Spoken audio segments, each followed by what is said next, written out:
C'est presque comme par enchantement qu'est apparu en ce lundi de printemps sous les ombrages tout neufs du Pré-Catelan en fleurs un nouveau modèle automobile, dernier né d'une lignée prestigieuse, la 404. La haute couture apportait sa note de grâce et d'élégance sans laquelle l'événement n'eût pas été vraiment parisien. De leur côté, photographes et cinéastes se dépensaient sans compter pour fixer l'image d'une automobile si jeune et pourtant déjà si célèbre. Ouvrir un capot ou un poudrier, le geste est presque aussi simple. Pour la belle d'aujourd'hui, faire de la mécanique en gants blancs n'est pas un vain mot. Et 72 chevaux sous ce capot ne lui feront pas regretter, gageons-le, le désuet et heureux temps des équipages. Premier à donner tous les détails utiles. Ils peuvent mesurer déjà le grand intérêt porté à la 404 par la presse quotidienne et périodique. On peut être une étoile de cinéma et s'intéresser à l'automobile comme Sophie Desmarais, qui est ravie de faire un essai de la 404 sur le circuit prévu à cet effet. Monsieur Audeuil, directeur de la qualité aux usines de Sochaux, Monsieur Pierre Abou, rédacteur en chef de la rubrique automobile du journal L'Équipe, procède à cet essai personnel avec une évidente attention, se documentant sur tout et se faisant préciser chaque détail. Des pliants qui avaient été préparés soigneusement à leur intention. Le lendemain de la présentation au Pré-Catelan, le mardi, en fin de journée à la Garenne, les principaux directeurs de Peugeot viennent prendre possession des voitures qui leur étaient attribuées.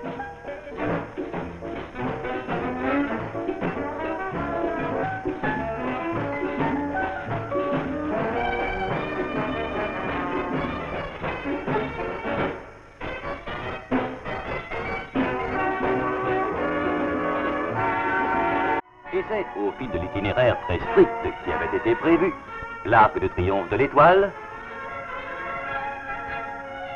les Champs-Élysées, le pont Alexandre III.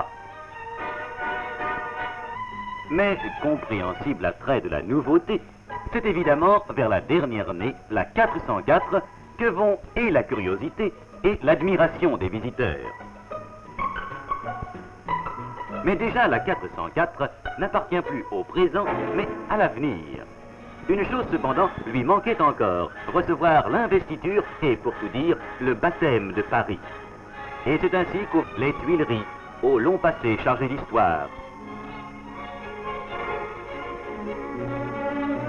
Notre-Dame de Paris et sa grandeur immobile, Montmartre, la place du Tertre et son village, cher aux petits poulbeaux et aux artistes.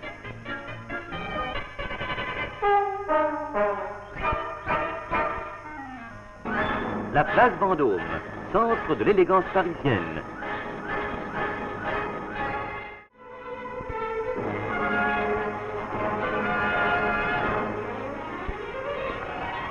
Ce n'est pas Paris.